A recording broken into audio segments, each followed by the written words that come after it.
U Salong Lamare da cha jedu kamu Dolloi wa thymme ka Nartiang Elaka dei wa job ye ki vi ki lengut ki wa da yakun ye gani ka kam Dolloi. U Salong Lamare da job u dei wa yo le hajar chispa pra phau von we ka chap yong o to ka sngi. Hei wa ar da yo u jom yo dakar u wa da yo arajar sospa le von wa le da yo do le ban ki dakar u wa da yo chispa su phawi von we hei wa so da yo u helmi dhar u wa yo le phon ru von. Haga Elaka Nartiang iwan kiwa tap vote to prapau r.2% iwa mun naka total vote wanyawa jar chispa kende ponru kiwa wan tap vote da m kisan hajar kende spa so ponru wai haga nyaw vote negas kiwan da m chispa praponru tali kiwa da cha kantain niliang usalong Lamare kamu Dolloi wa thymme ka Nartiang Elaka da ongu kamwa da pengkupi yang ini ibu ram nga leu o ka timun tidiang nei bentayong pi umaya ya ki khon ki Elaka na do ki wadung we yele o penne pensa ya ki riti dustur hejo ipor da kerkhu kerdo ro o yo ki ye chai itram.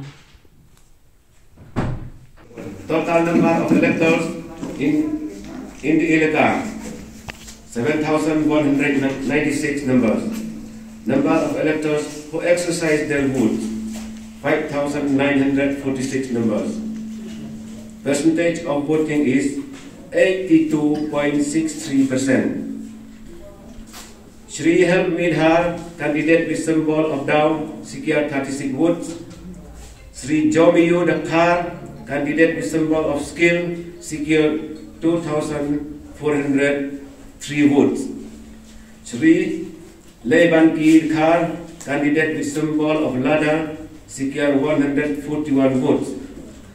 Sri Salong Lamare, candidate with symbol of rising sun, secured 3,180 votes. Invalid votes 186 numbers. I hereby declare Sri Salong Lamare, who secured the highest number of votes polled, the successful candidate to the Dolloi of Nartiang Elaka with effect from the date that the Sanat will be issued to him by the Executive Committee, Zaidil Autonomous District Council.